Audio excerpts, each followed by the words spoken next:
What is going on, everybody? Hope you're having a great day. Happy Thanksgiving to those of you who live in America. And if you don't live in America, happy holidays, Merry Christmas, or anything you got going on of that nature. But with the holidays comes holiday sales. We've got things like Black Friday happening right now, and also the Steam Autumn Sale, which is happening until December the 4th. And then other sales, they're in all of the different places that you buy video games. And I want to put on your radar two games that have recently been updated pretty substantially from a content perspective, and also games that I feel like you really need to play. Of course, there's a ton of other games that you need to play, Neva being one of them, but wanted to shout out these two games that I hold near and dear to my heart for this year and from last year. And the first one I want to talk about here is Dungeons of Hinterberg. And if you may recall that I did a video on that back when it came out back in July, which is crazy because I feel like it came out just a couple months ago, but it came out back in July. But I did a gameplay video kind of showing off the different mechanics of what Dungeons of Hinterberg has to offer.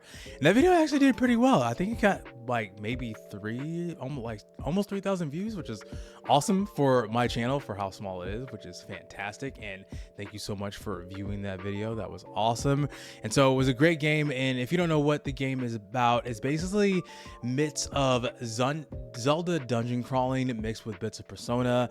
The actual description of it says, armed with a sword and a tourist guide, explore the beautiful alpine village of Hinterberg and uncover the magic hidden in its dungeons, master magic, solve puzzles, slay monsters, and all this and more await you in Hinterberg. And yeah, it's great. So basically it splits into two parts. So you have the dungeon slaying, and then you also have the persona social aspects of it. It's actually a really cool premise. I was actually intrigued by a lot of the story, where you are basically a thrill-seeking dungeon crawler that is in a town that is basically capitalized on dungeon crawling and magic, that has commercialized this hobby into where they turn their entire tourist town into this, hey, come see all the things that you can do in this where there's actual magic and monsters, and there is the economy in there. So it's like, what if a town actually capitalized on dungeon crawling in this aspect? So really cool premise.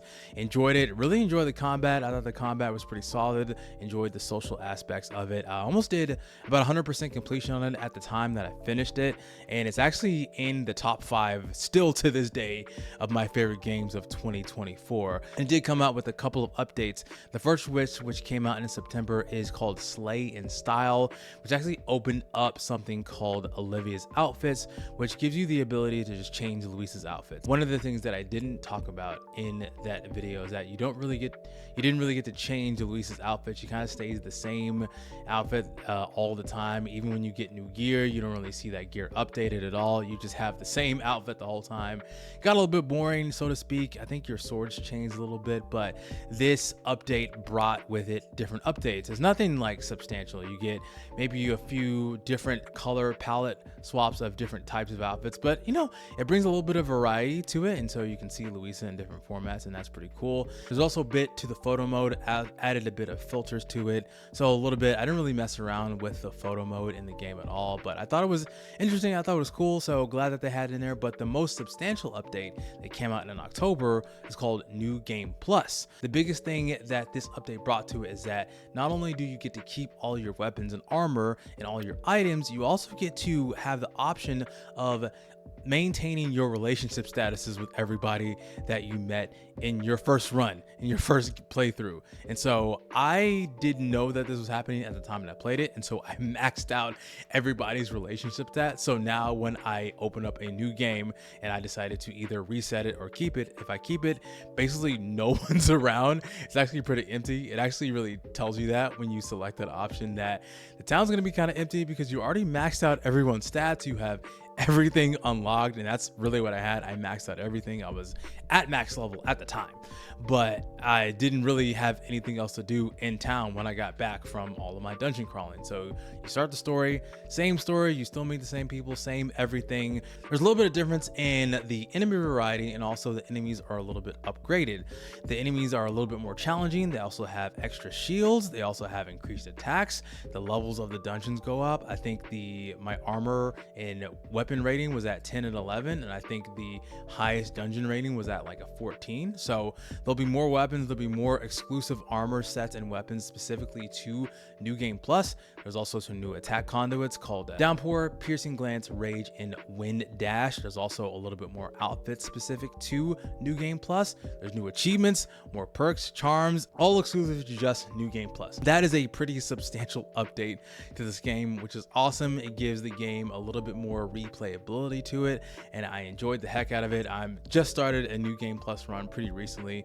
You're seeing me in the early parts of this game right now, just kind of almost breezing through it because I'm so high level right now, but I know it's going to change when I get into the earlier game. But I really think you should play Dungeons of Hinterberg. It was a fantastic experience. The music was pretty relaxed and chill. The story was pretty interesting. The combat's solid. The social aspects are fun. And so I think Dungeons of Hinterberg is, in my mind, a pretty underrated game. I don't think I saw a lot of people talk about this game, at least after it came out. I know I saw a few reviews on it initially in the first couple weeks, but after it came out, no one else really talked about it. But I really think that you should play Dungeons of Hinterberg because it is a fantastic game. And this one is big because this was my game of the year for 2023. It's Sea of Stars. And if you don't know what Sea of Stars is about, what are you doing? Go play one of the best RPGs, best indie RPGs. And you know what? Not even best indie RPGs. One of the best RPGs that come out in the last few years. I thought it was fantastic.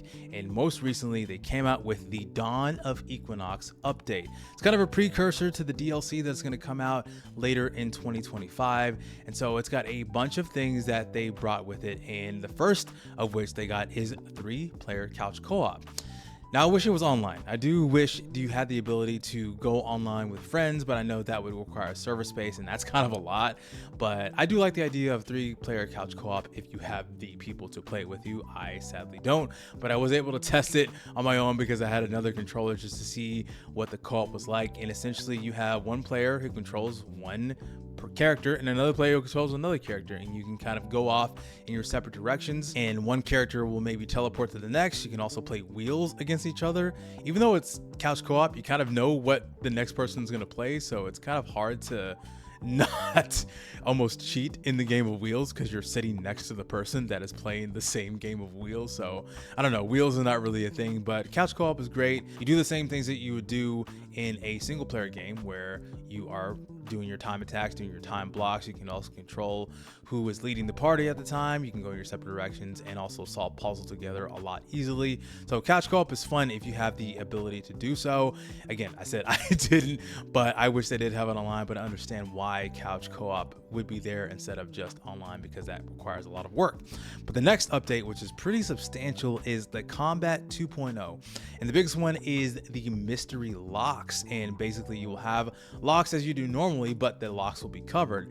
And so you won't see what enemy locks are available to you the first time you encounter them. So it does add a little bit of challenge to the combat, but also some skills have the reveal function. In fact, I think Sarai's kick, disorient ability, has the ability to reveal locks. It allows for more variety in the combat and for using other skills with party members that you really didn't use as much. So it allows for you to use the more breadth and width of all your party's abilities.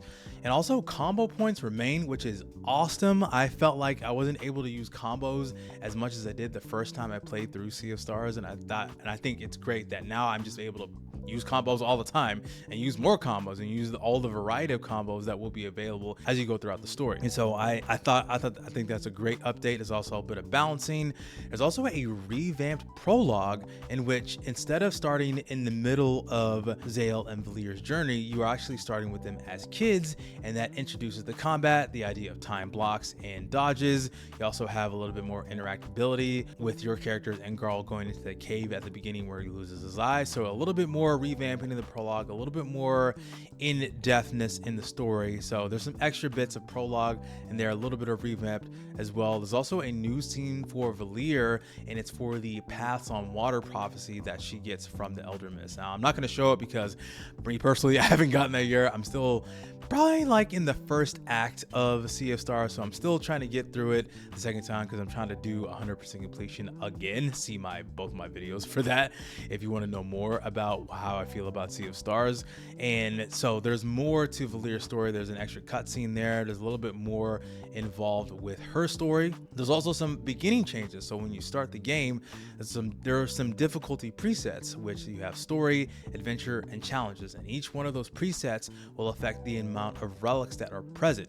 But also, when you select those, you can also choose the relics as you will. So you can select them all on or all off. There's also more relics that you can get as you go throughout the story as well, but there's going to be a lot unlocked initially. So you can make of it as you will. There's also a speed running relic, which allows you to speed run if you are the speed running type. So there's a lot of things that they have kind of revamped in this new version, in this new update of Sea of Stars, and I thought it was great. It makes this game even better than it already was, which is fantastic. I was like, how could you make this game that I was so highly regarded as last year? It was one of the best games to come out of 2023. It was my game of the year of 2023. It won Best Indie Game of 2023 in the Game Awards. So how can you make that even better? You just make a few balance changes, you update the combat, you do a revamped prologue, and bada bing, bada boom, you're in there. It's great. I love it. Sea of Stars is one of the best games that I've ever played. It is so great, and I'm so glad to be able to play it. It still holds up even after a year later, and I'm so excited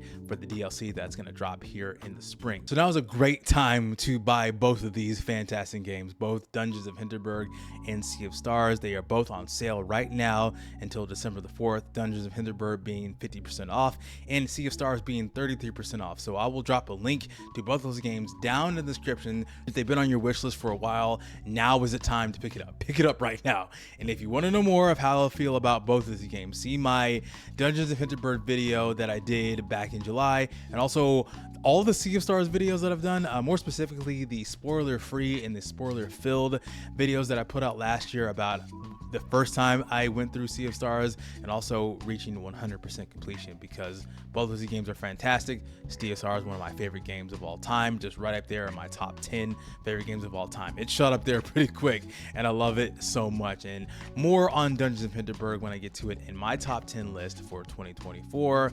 And if you want to see more videos like these, if you want to know more indie games, you want to see more indie game content, be sure to like, share, and subscribe to the channel. My name's Chike. Happy shopping, and I will see you on the next one. Peace out.